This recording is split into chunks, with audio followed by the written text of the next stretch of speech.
Nekeisha Burchell, you are the person that I want to have a conversation with. Now, someone sent a little clip to me of a video that you have going around as it relates to former Member of Parliament for St. James Southern, Homer Davis, acting, you state, as if he still has authority within the constituency. And you want to make it very clear that you are the elected Member of Parliament.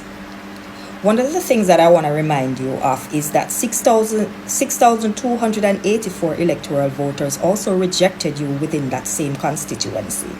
Additionally, Homer Davis is still the JLP Member of Parliament caretaker for that constituency, and Homer Davis, within his capacity as caretaker, can move around within the constituency, interact with the residents and the citizens of the constituency freely. Now, I seriously want to address this. You see, the defeated former MP has been presenting himself as though he still holds authority, even in his own words and on his social media platform. So let me ask you something, Nekeisha Burchell. There was no issue when yourself and Dr. Andre Horton of St. James West Central were both out parading with projects for both constituencies that Homer Davis and Ballyhoo Fort were Member of Parliament, and you did not add them to these projects. There wasn't a problem with that? Hi everyone, I'm Nekeisha Burchell, the MP caretaker for South St. James. And I am Dr. Andre Hart, your MP caretaker for St. James West Central. Now guys, last week Dr. Horton and I introduced a CXE marathon to assist. Also, I want you to clarify for me, Nekeisha Burchell, when yourself and the mayor and the councillor, was in that same constituency of St. James Southern doing this additional project, if it wasn't a problem, because I'm not seeing any mention of you stating that Homer Davis was contacted to be told of the project that was being done. Listen. What you're looking at here is really the result of love, not politics, not photo ops, not big budgets, but real love from the people of this very community.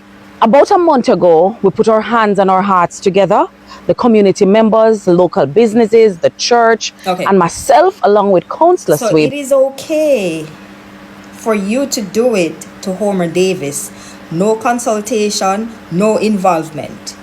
But it's not okay for Homer Davis to show appreciation to the 6,284 electoral voters that voted for him, in addition to the wider community at large, that can freely speak to Homer Davis if they wish. You make mention in one of your videos of Homer Davis, his reign as councillor, then his reign as mayor, and now Member of Parliament. But you have not made any reference to the almost 30 years at the People's National Party at that very same constituency, and the lack of development that we are seeing within that constituency. And it seems as if, in my opinion, that I'm entitled to, that Homer Davis should do in one term what the PMP did not do in 5. Again, if it is that your stance is for the Member of Parliament caretaker to not parade within the constituency, then it should also be your stance that the People's National Party Member of Parliament caretakers for the 35 seats that the Jamaica Labour Party won, they should vacate and pack their bags and not parade until it is that we have the next general election in 2030. Again, as the Jamaica Labour Party Member of Parliament caretaker for St. James Southern, Homer Davis can